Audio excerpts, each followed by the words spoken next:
Hello students, आज हम थोड़ा सा न्याय के बारे में जानते हैं कि न्याय क्या है। ठीक है, देखो, न्याय की स्वतंत्रता और रक्षा के लिए भारतीय संविधान निर्माताओं ने न्यायपालिका की स्वतंत्रता पर विशेष बल दिया, यानी न्याय सही पूर्वक हो सके इसलिए क्या हुआ है, न्यायपालिका को पूरी तरह से स्वतंत्र रखा गया है कार्यपालिका और विधायिका से। ठीक है, जो कार्यपालिका है वो विधायिका के प्रति जवाबदेह होती है। ठीक है, लेकिन न्यायपालिका उन दोनों से ही पूरी तरह से स्वतंत्र है ताकि वो अपना काम यानी न्याय अच्छे से कर सके। अब देखो, उद्देशिका में सभी नागरिकों को न्याय का आश्वासन दिया गया है, यानी जो संविधान की उद्देशिका है उसमें क्या है, सभी नागरिकों को न्याय का आश्वासन दिया गया है। अब देखो, न्याय का अर्थ क्या है, व्यक्तियों के परस्पर हितों यानी व्यक्तियों के आपसी हितों या समूहों के आपसी हितों के बीच और एक के बीच सामंजस्य स्थापित होना यानी तालमेल होना। न्याय की संकल्पना वस्तुतः अति व्यापक है, यानी न्याय की जो संकल्पना है वो बड़े स्तर पर है। यह केवल संकीर्ण यानी छोटे कानूनी न्याय तक सीमित नहीं है जो न्यायालयों द्वारा दिया जाता है। ठीक है, उतना ही नहीं है, इसमें सामाजिक न्याय, आर्थिक न्याय, राजनीतिक न्याय, सभी तरह के न्याय को क्या है, महत्व दिया गया है।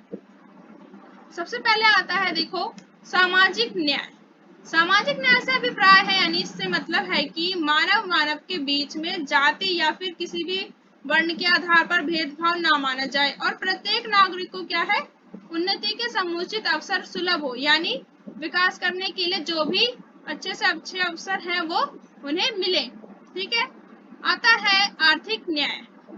अब देखो, आर्थिक न्याय से अभिप्राय है उत्पादन एवं वितरण के साधनों का न्यायोचित वितरण हो और धन संपदा का केवल कुछ ही हाथों में केंद्रीकरण ना हो जाए, यानी जो उत्पादन, ठीक है, उत्पादन के या फिर धन संपदा ये सब है, इनका क्या हो, सही पूर्वक न्याय पूर्वक वितरण हो, यानी बंटवारा हो।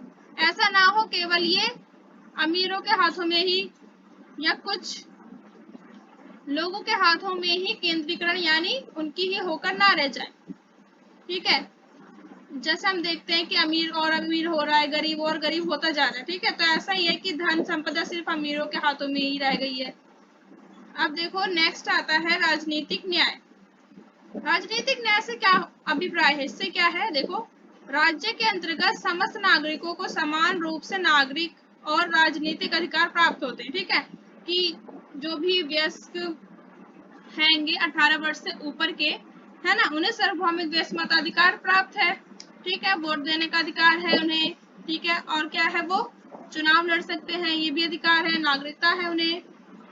इस प्रकार प्रस्तावना में उपबंधित न्याय के विचार से लोक कल्याणकारी राज्य का विचार दृष्टिगोचर होता है। ठीक है, इन सब से हमें क्या पता चलता है कि राज्य क्या है, एक लोक कल्याणकारी राज्य है और नागरिकों को अन्य क्षेत्रों में न्याय का आश्वासन भी दिया गया है।